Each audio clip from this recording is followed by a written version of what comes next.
I'm Jon Mitchell, Mayor of New Bedford, and this is City Jobs.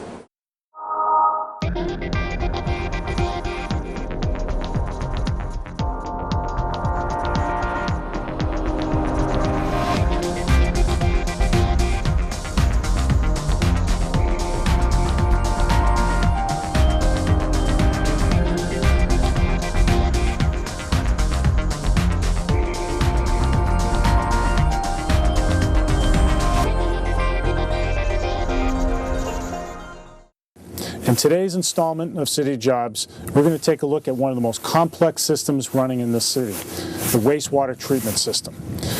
We're here in the south end at the Wastewater Treatment Plant, otherwise known as the Sewage Treatment Plant at beautiful Fort Taber Park. We're going to get a glimpse today of how the whole system works. We're going to take a look at the history, and you might see me doing a little bit of work I'm not qualified to do. So come join me, let's go inside, and remember, this is a city job.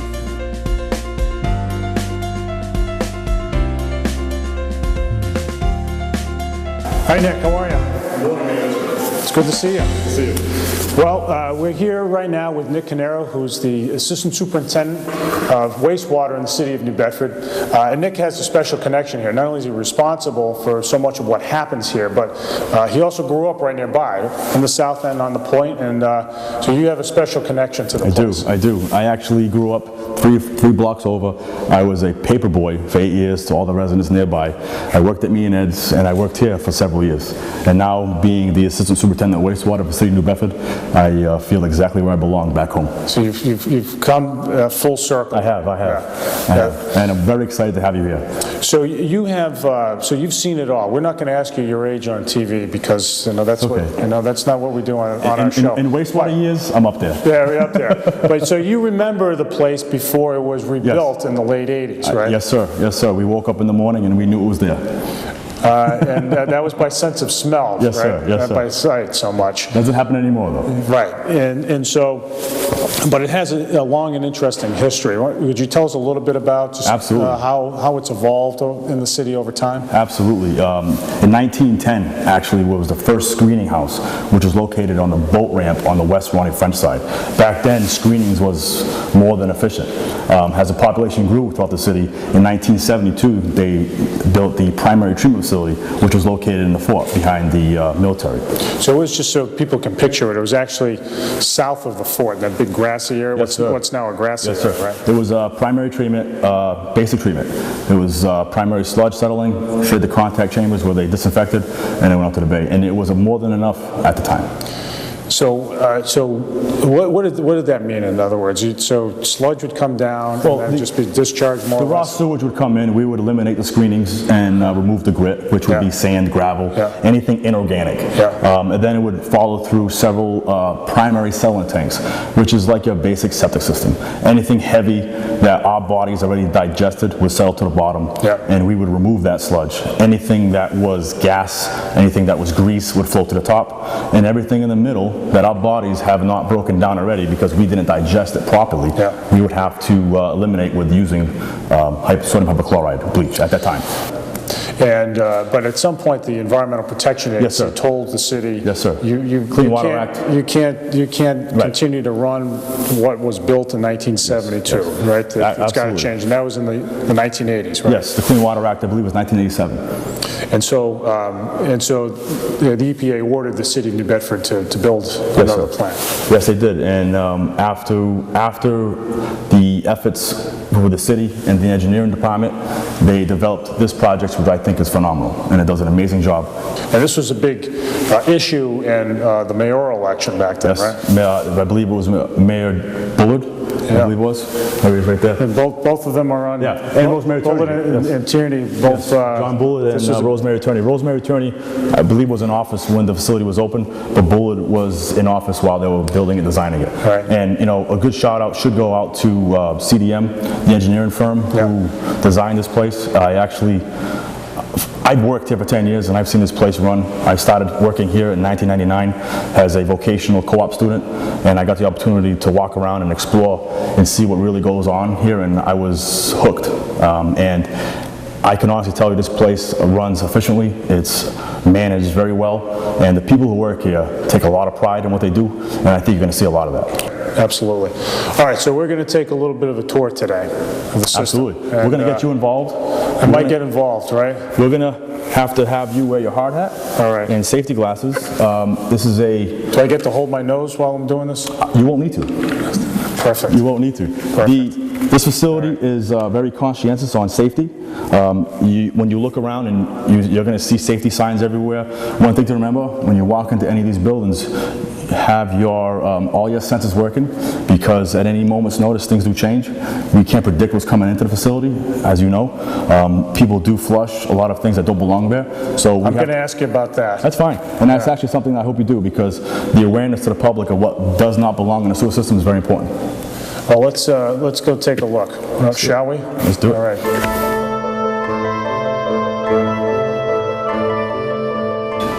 All right, Nick, so we're in the control room now. Yes, sir. This is what I like to call the heart of the facility. Well, what we need to do here is the brains of the facility. The brains, there you go. There you go. Maybe that's better said. We can view all the equipment from here. We need to monitor a lot of different issues here, because when we disinfect, when it goes out to the bay, how we disinfect, we have to monitor that 24/7. That's regulated by the DEP and EPA. Yeah. And we have to make sure that we're not putting too much, we're not putting too little sodium hypochlorite into the system, because we have to do exact kill. All right, what's sodium hypochlorite? It's bleach. Basically, a household bleach is roughly 3%. What we use here is like 15% bleach.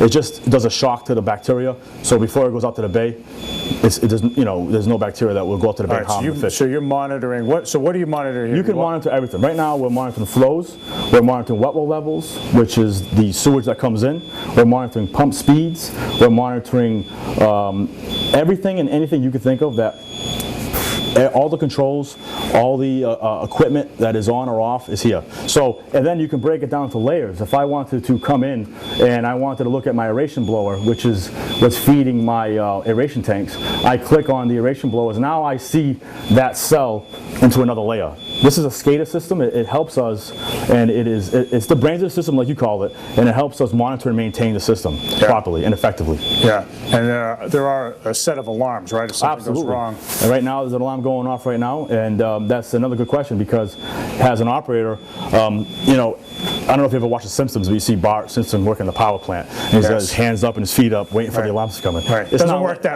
that way here. It's nothing like that, but as an operator, you can walk into the control room and see the alarm flashing. Helps you on response time to tackle whatever's coming, because you never know what's going to happen. So Nick, what kinds of things might set off an alarm? The types of things that will set off an alarm is, we can tell it whatever we want the alarm to be. One of the alarms that we tell it to tell us if the residual, the chlorine, is at a certain limit. So we have limitations low and high. So we want to make sure that it's not too low, it's not too high. That will instantly give us an alarm, because a lot of this is automated, and it's automated by two things. It's automated by the flow, which is the speed of the water coming in. So as the flow increases, the pump speeds will also increase. It's paced on that. All right, and the time of day. So we have to be cognizant of all those things, and we trigger in, we put in the alarms that we want it to tell us. So it can do anything we ask it to do. Great. All right, so the next stop is... We're going to take you to the beginning of the process, and we're going to walk our way through. Sounds good. Let's do it.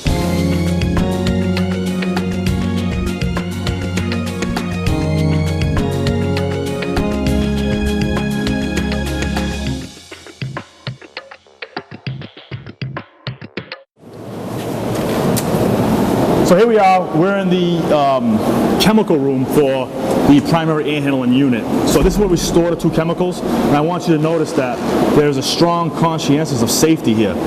We always try to keep in mind that these are dangerous chemicals.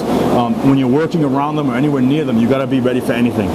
What will happen here is the controller will actually pace up and down versus the set points that we put in for the pH and ORP. Those two set points regulate and control odors, okay? So if, for an instance, it's the summertime, it's a really hot day, and what's coming in has a strong odor to it, let's say, these pumps will speed up and slow down based on that, on what's coming in. Speed up the flow or slow down the flow? We'll speed up the speed of the pumps, which will indicate more chemical. So it self-adjusts. There's a lot of calibration that goes into it. There's a lot of maintenance that goes into it. The upkeep of the system is labor intensive, especially during the summertime, because that's when the odors are more prevalent. But I think we do a fantastic job on keeping it up and making sure there is no odors. All right, where are we going next? We're going to right out that door. Out this door. All right, next. So tell us what we have here. Well, we're in the maintenance building, the scrubbing building. When an operator comes down here, it's a daily activity. They'll come, they'll record their pHs and ORPs. You can see the. What's an ORP? An ORP is just a mechanism we use to millivolts to regulate how much sodium hydroxide we're using. Like I said, hypochlorite. What will happen is the pH is we use to monitor hydroxide, and the ORP is sodium hypochlorite. What will happen is they will fight each other. The other will cause the other one to drop, the other one will rise. So we have to have a balance of the two. Okay, so that's the battle that the two chemicals have with each other. But when you have the perfect blend, it does the job. Now inside this scrubber, from top to bottom, is those tellerets. You see the media? They take the media out and they have to clean them. So they have two scrubbers and they got spare media, because the media gets trapped with the sulfides and it's like a salt and it plugs it up. So they have to empty this entire cell and replenish it with clean media. You have to take those white things over there, take them out of that big cylinder. Yes, sir. And put them back in. How often do they have to do that? During the summertime, as needed, and sometimes it's every month. So it's fair to say there is an enormous superstructure here whose sole purpose is to keep the place from being smelt by the rest of the city. Absolutely. That's a good thing. What you're seeing there is grit removal. It's a very important part because grit is very abrasive. Grit will destroy a pump. Okay, so we have to get it out of the system. All right, and we have rags, grit, diapers, anything you can imagine that's been flushed on the toilet or ends up in the sewer system, garbage, we have to get rid of. So this is what we do here. We're getting rid of all the inorganic material. Let me ask you this. So what's the craziest thing that you've ever seen come through here? The craziest thing I've ever seen come through here, dead animals. Dead animals. Eels. Eels. Yeah. But anything you can imagine does travel through. All right. So have you guys ever found wedding rings in here? Money. Found a lot of money. Money? We do find a lot of money. Wow. That's something that you may find today. If you can look, let's go find some money. If I'm lucky, yeah.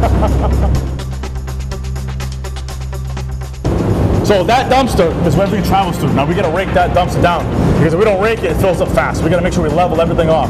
Is that something you are interested in doing? Oh, I'm just dying to do that. Sure, let's do it. So now you're gonna rake it even. So just push the pile down. Just keep raking it down, try to get the corners and make it even. It won't stop coming. All right. So, you know how in other parts of the show I've said I can't smell a thing? This part you can smell it. It's not true here. But you don't smell it outside, right? No, you don't smell it outside. You want to get the back corner.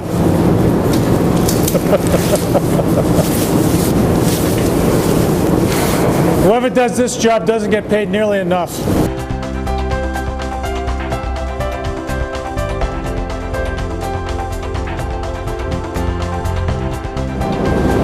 And maintaining all this equipment, monitoring it, maintaining it, making sure the conveyors work, the bar screens work, all the grit screws work.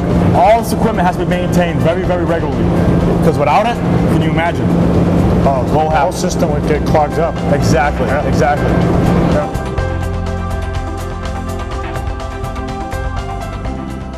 We talked about moving grit, removing sand, removing gravel from the sewer system. Well, this is where it happens. In between where I'm standing, there's two tanks. In those tanks, there's a conveyor screw. What happens is the grit is a lot heavier than anything else in the water.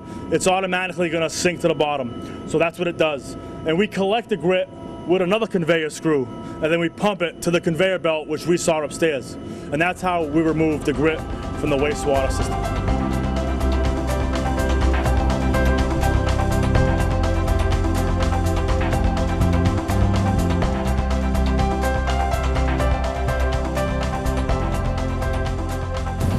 So Nick, we're standing here with a spectacular view of Buzzards Bay.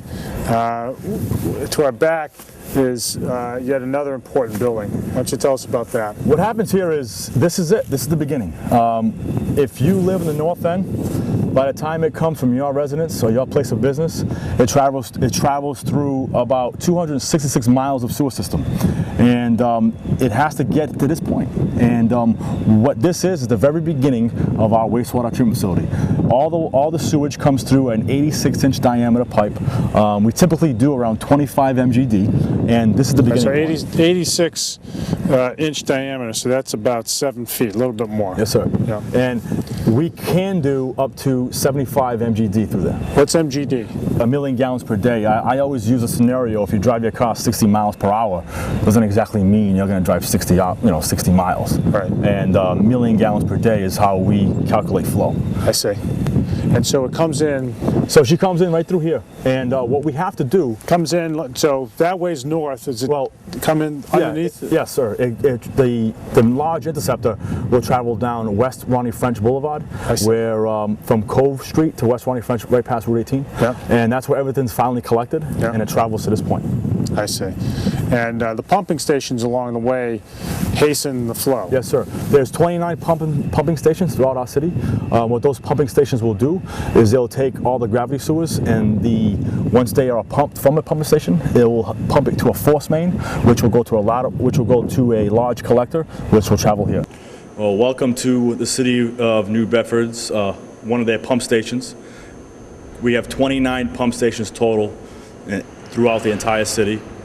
There's 266 miles of sewer system from the north end that flows all the way down to the south end, where the wastewater treatment facility is located. At a normal pump station, what happens is most of the flow that runs through gravity ends up at a pump station or a lift station. The purpose of a pump station is to lift the sewage to a force main, which then will flow to the wastewater treatment facility. Some of them have screenings where we collect rags, where we would rake screens to remove any of the inorganic material in the wastewater system. Some systems are quite large. A system like this, these pumps will do generally around 32 to 4,000 gallons a minute. During a rain event and a combined system like the city of New Bedford has, it can get quite hectic. When it rains, all the catch basins and all of the sewer system basically has to come through the pump station. So you can go from a normal day doing roughly 25 mgd to all of a sudden rushing up to a quick 75 million gallons a day. So it ends up here, and then what's the next chapter in the story? What we have to do as a wastewater operator is we got to collect samples, and there's two types of samples that we collect. One is a composite sample. That composite sample is sampling based off of time and flow. So as the flow increases, the amount of samples will increase. What we're going to do is we're going to do a grab sample. We're going to take a sample bottle and grab a sample. The purpose of that sample is we have to take it back to the lab, and we got to analyze it, because we need to see what's coming in each step of the way versus what's going out, and find out our efficiency. So tell us why. Why do you have to take samples at different steps? Well, we have to calculate how much is coming in. There's TSS, which is total suspended solids. There's BOD. We have to find out, because the biochemical oxygen demand is how we tell the strength of the wastewater. Yeah. And we have to collect these samples to figure out what we're dealing with, and we can set up to process it. All right. So we're going to take some samples. Yes, we are. All right.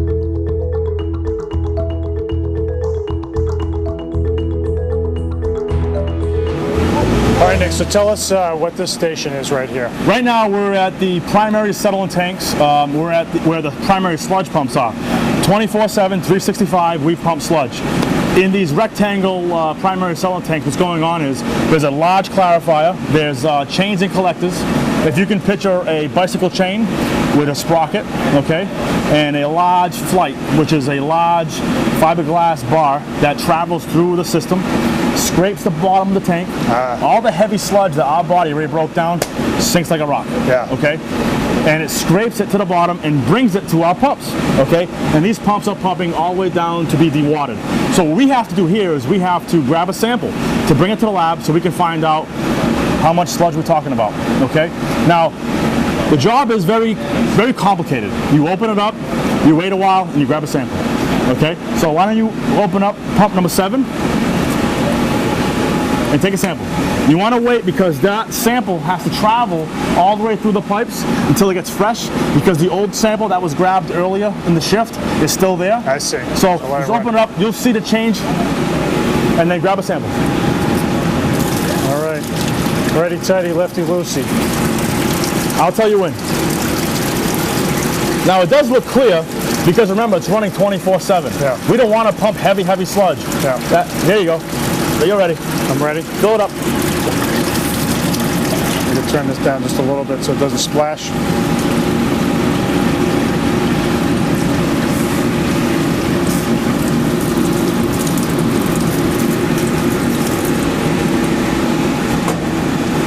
How did it make out? Good job. Just like that. Just like that. Primary effluent. All right, good. So, and this is another point at which I cannot truthfully say that it doesn't smell. No. It does smell. It smells pretty bad. That's all right. It should. That's what I expected. It should smell. It should. Okay. So we got our sample. Let's go to the next stop. Next sample. All right, let's go. Go ahead. The 2 primary sludge lines, they flow through, and there's actually mag meters there that tell us we're doing about 700 to 600 gallons a minute. But these 2 primary sludge pipes will go down the entirety of the whole system. You can follow these pipes all the way down to the end. Wow.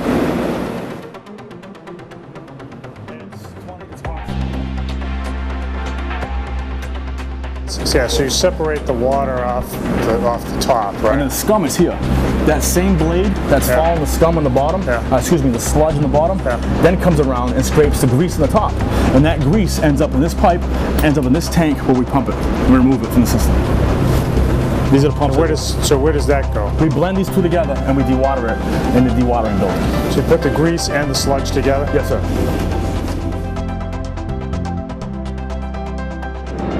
In the wet well, you'll notice floatables. As the water flows through, she spins around and actually creates what you see in there is grease balls. Grease in the sewer system is very problematic. The grease plugs pipes. It causes problems in our wet wells and problems in our systems. We try to keep out the residents and the homeowners and the businesses. We try to educate them to keep out the grease. We're actually starting a FOG program, fats, oils, and grease, where we have to do a better job of keeping the grease out of our sewer system.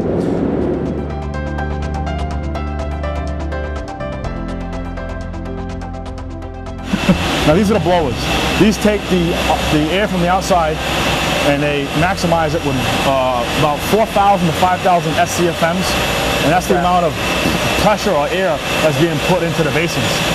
Like I said, we want to give the bacteria as much oxygen as we can to put them in the right mood to eat, because that's what we need them to do. We need them to eat the food that you and I didn't. So you blow oxygen in there? Yes, sir. We're feeding the bacteria.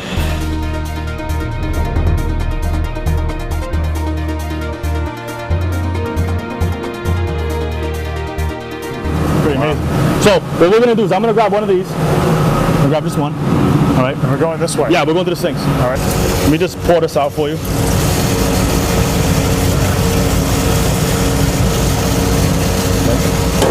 We're going to shut that, open this. The water's going to come out because we put water in it, so don't plug up. When you see the mixed liquor come, we're going to grab a sample. All right, so closing this one? Yeah. That's good. That's good. Shut. Open that. All the way, all the way.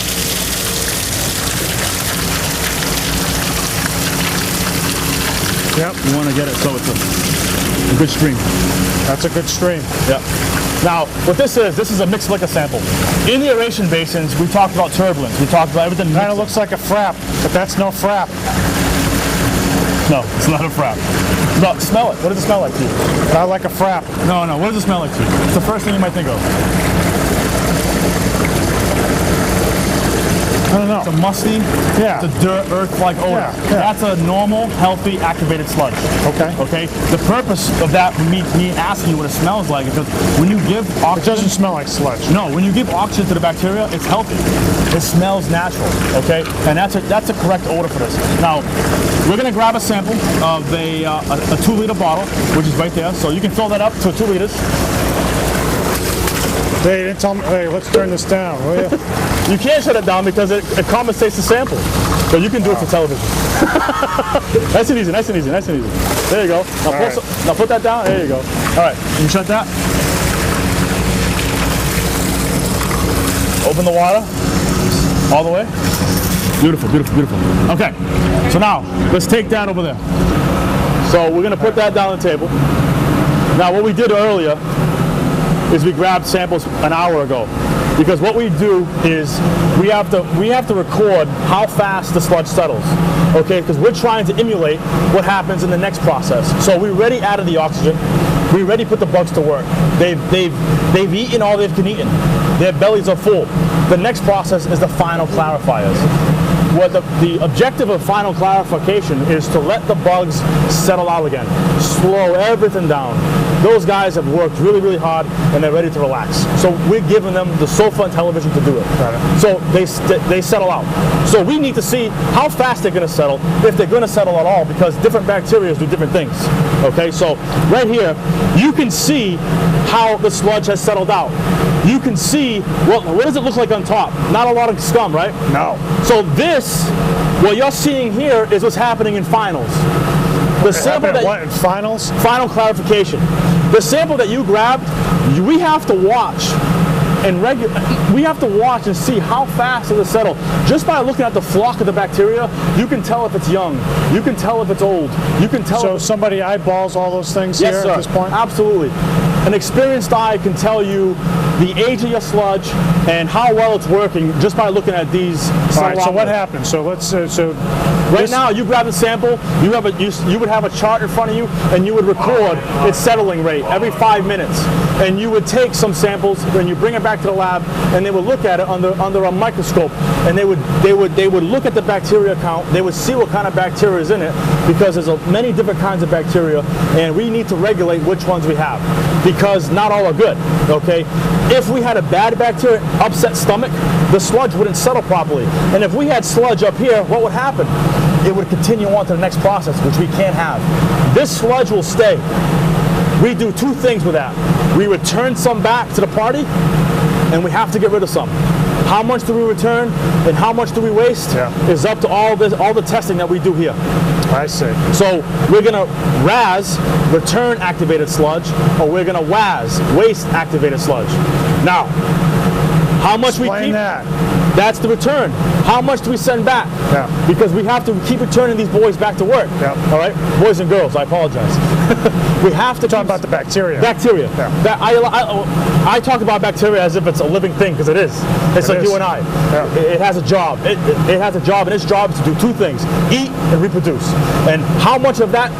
How much does it eat and how much does it reproduce? We can control some of that. So we need to know what's out there. Got it. Now, we only put this down for a few minutes so you can see how it settles. This is what it settles very fast. It does. That's not always a good thing, but this is within an hour of each other, and that looks excellent. Clear, right? Pretty clear, yeah. So now, as we move forward, after final clarification, where you know what happens, return activated sludge and waste activated sludge, everything in the middle goes to chlorine contact chamber, where we have to add sodium hypochlorite to do a kill, because we want to make sure there's no bacteria remaining that's going to go out to the ocean. Got it. Got it. All right, so where to next? We're going to travel through the gallery some more. These are the return activated sludge pumps. You're going to see the waste activated sludge pumps.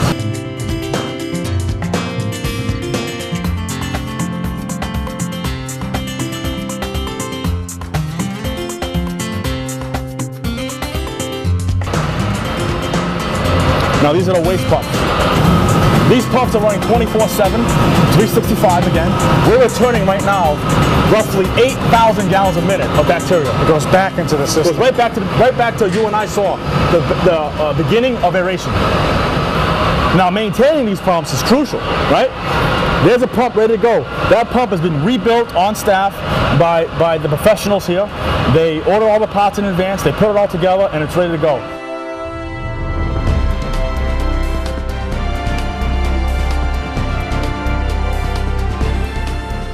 So what do you call this thing? This is called a sludge judge. Sludge judge.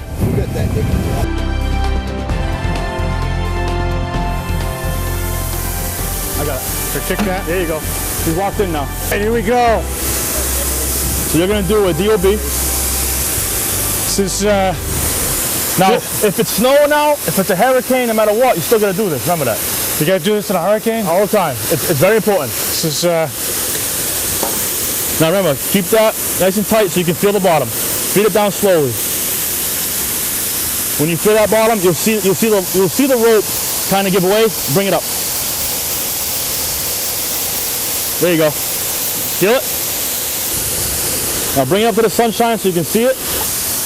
this is just like pulling in a net. I don't think you went to the bottom, but looks good. All right, not bad for a beginner. All right, so it's kind of like fishing. So you have to do every tank. Now this tank is special because it has two ends. So you have to do the influent end and the effluent end. So as you look across here, Yes, sir. we have how many tanks? There's 6 tanks, 2 hatches per tank. 2 hatches. And there's 2 ends to this tank. So there's clarifiers pushing sludge to the center on this side, and then there's clarifiers pushing sludge to the middle from that side. You got the influent end and the effluent end. And in the center, you got a collector also that's pushing the sludge to the center to where the pump's located.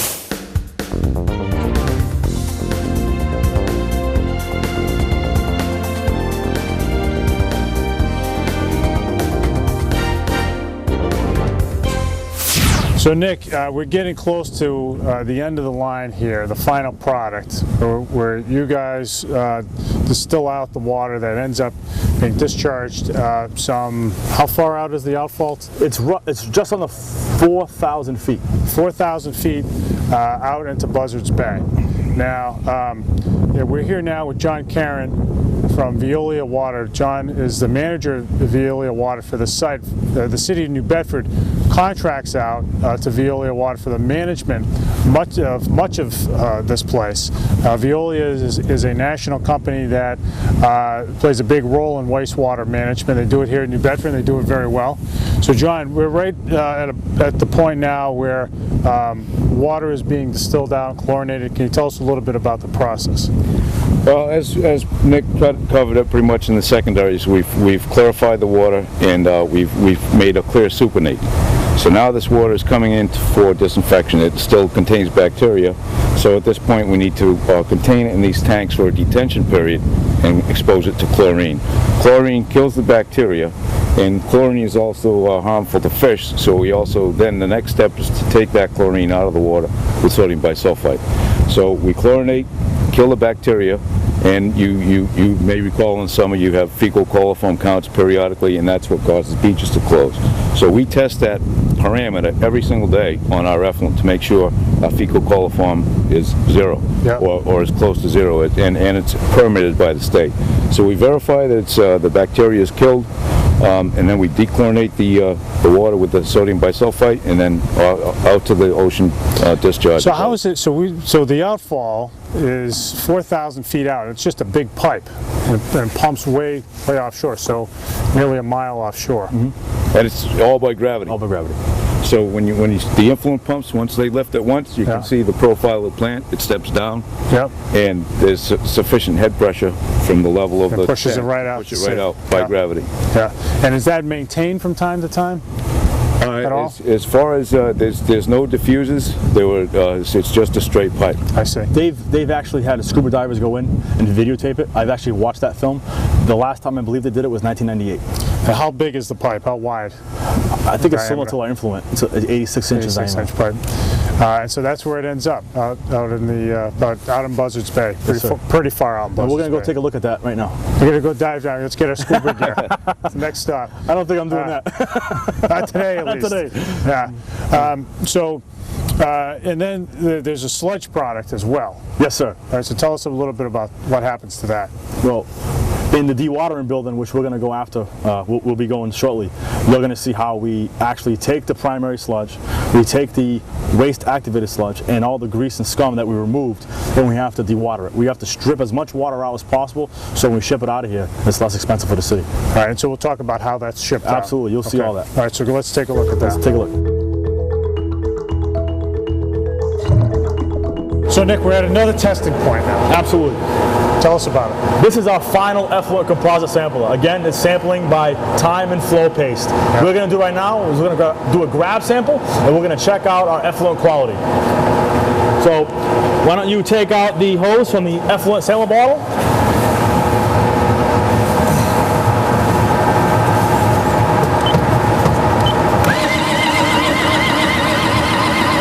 Now that's our effluent going out to Buzzards Bay right now.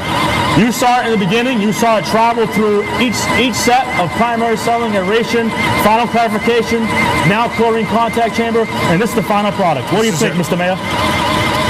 Well, if you drink it, I'll drink it. Looks pretty clear to me. Don't put me under pressure, I just might do that for you. Now, right. why don't you take that look at that, bring it up to the sunlight.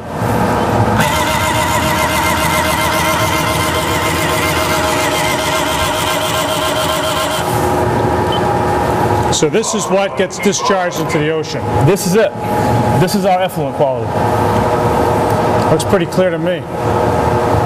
But I probably still won't drink it. Absolutely, I agree with you. All right.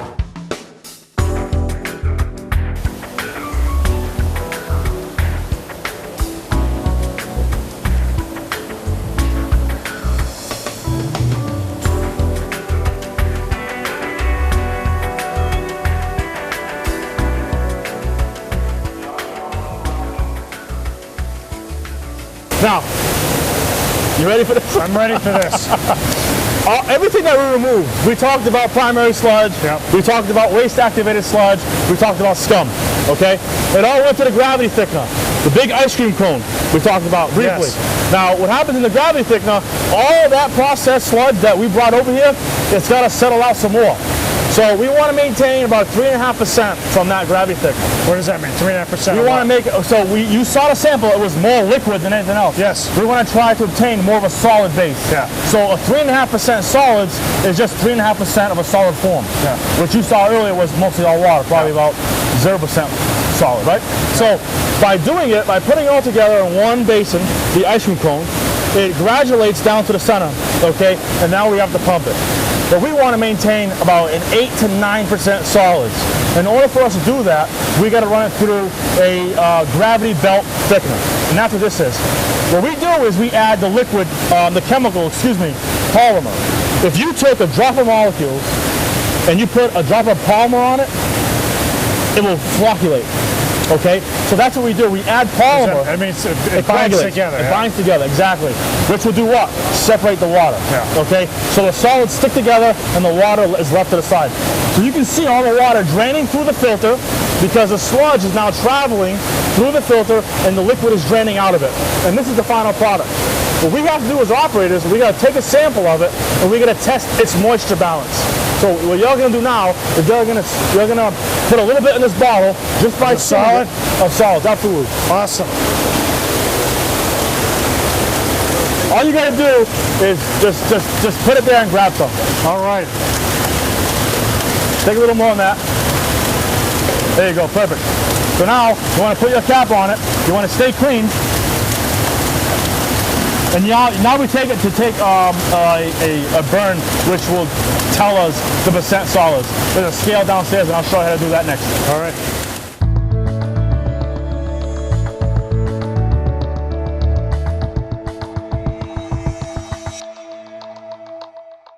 All right, Nick, so tell us what this is. This is the scale where we would take the percent solids. This stuff that we just collected. The cake. We call it cake or solids. You call this cake? Yes, it's called cake. You can't make birthday cake out of this. No, you can't. You can't. No. You could. You could. You could. What we need to do is we got to find out what that sample will weigh when all the moisture is gone. So this is a little easy bake oven. Why do you do that? Well, we got to find out its percent solids. We got to find out how much solids is in there and what it weighs. And that tells you how much water's still in there, right? How much water we removed from it, Yeah. so we could find out how much solids we have. Okay. And the reason that's relevant is because We need to find out what % solids we're removing. Because with the water in it, it's tough to judge. yeah. So But that tells you ultimately, though, it tells you if you have a lot of solids in it, it tells How you much you're something about removing? how much you're removing, how much chemicals you need along the way, Yes. right? Yeah, absolutely. And then ultimately how much of the solids you're sending off by truck. It's right? being hauled off, absolutely. You're gonna take the sample you grabbed at the gravity belt thickener, okay? You need to put 3 grams in the scale, all right? And you wanna make sure it's flat, as almost like a pancake, so it burns even, all right? And the objective is to burn off all the liquid to find out how much solids we have, what percentage. I'm not taking my gloves off for this one, Nick. Little bit at a time, that's a lot. That's a lot. That's a lot. That's all right, there you go. Now mush it up. I thought you said I'm supposed to make a pancake. You are. But the problem is, you need 3 grams, and let's see what you got in there. Let's see what you got in there. You got 20, so you gotta take some off. You got to take 17 off. Yeah. It's probably about right. Let's see what you got there. 11, a little more. Okay, now let's do 6. Let's make this a little easy for yourself, right? Now let's take that. I'll show you. When I take that, How did I screw that up? it's all right.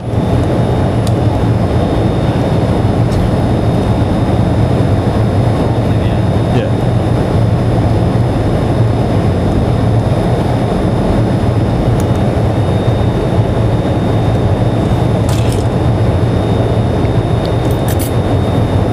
What did I say? It's pretty good. 3.175 grams. I still got it, John. Yeah, I know. So now what you can do, that's good enough, right? You close the door, you hit start. So now what a normal operator would do, they would make a pass, do some rounds, come back about 20 minutes, record the number. Okay. Excellent. By the way, we didn't properly introduce you. This is John Calvis. He's a 23-year vet in the wastewater business. He's been Nice to meet you, John. He actually worked at the original plant.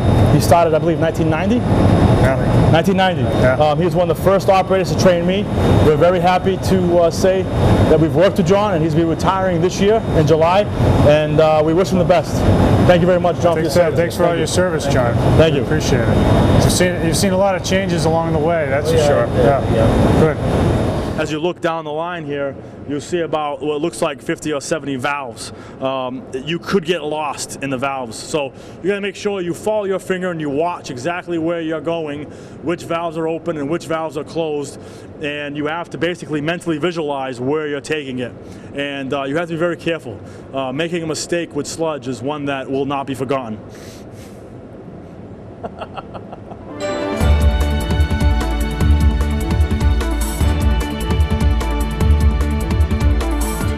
All right, so we're out here at this loading dock, and tell us, Nick, a little bit about what role this loading dock plays in the process. Well, we saw all the sludge. We went from A to B, A to Z rather. We saw all the activity. Now it has to go somewhere. So the final product, the sludge final product that we just did a % solids burn on, it has to be hauled out here by a tanker.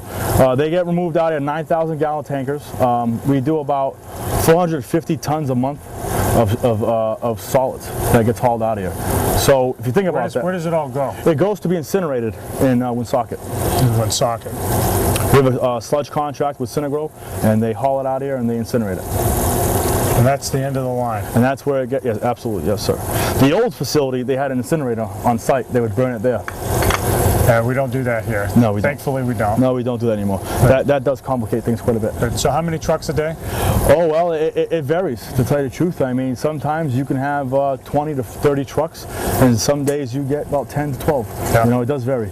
But it's 9,000 gallons a shot. 9,000? Yeah. 8,500 to be exact. I see, okay.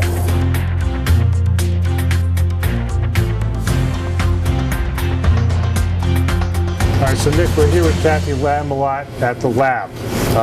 So Kathy, tell us a little bit about what happens here at the lab. What's the relevance to what happens here to the whole system? All right, well, you come in and we have our samples already in the refrigerator from the night shift compositing and stuff. I come in here and I do some TSS, which is a total suspended solids test.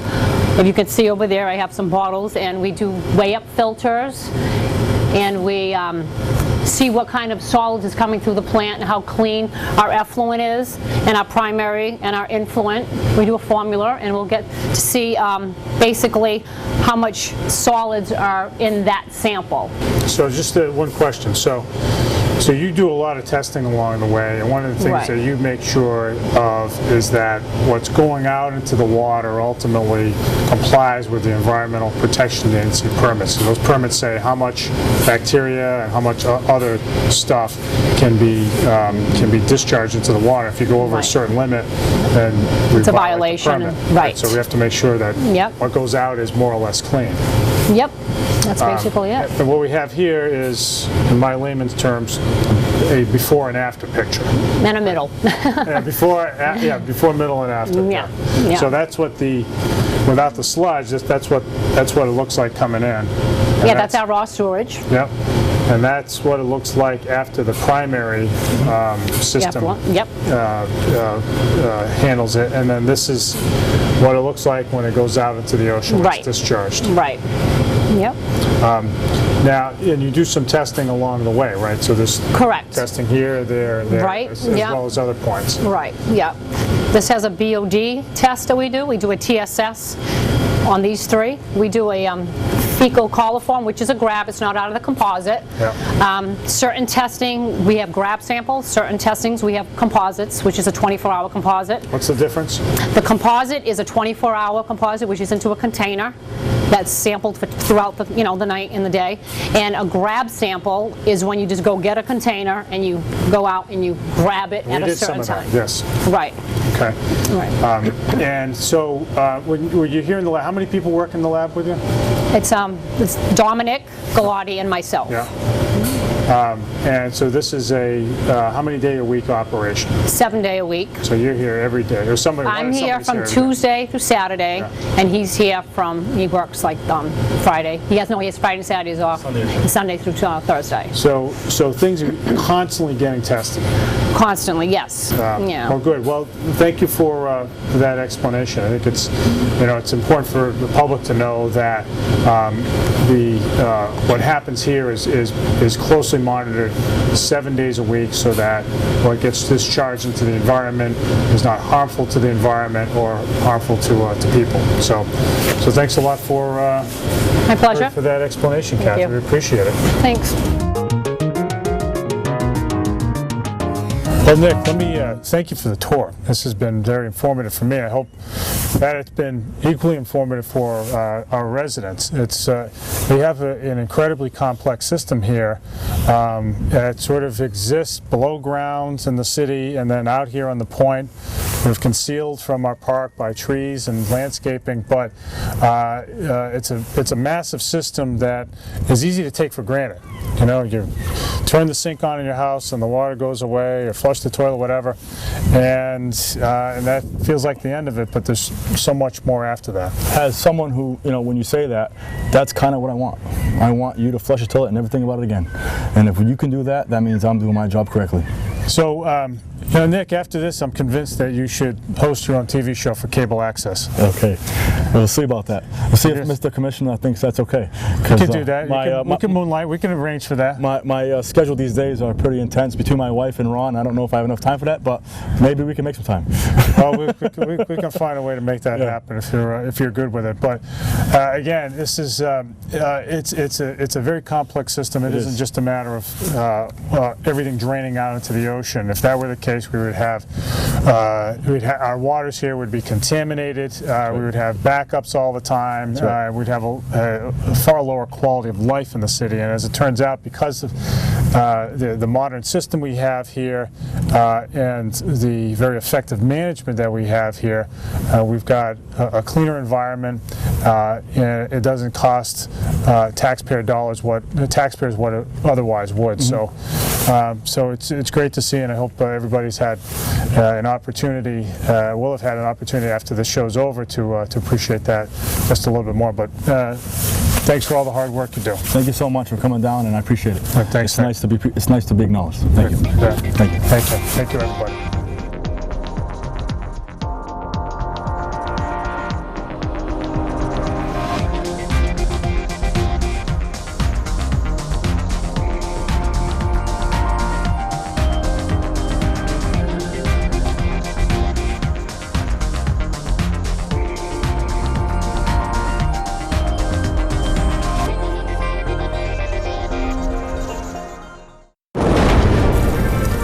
New Bedford Cable Network, your connection to the Whaling City.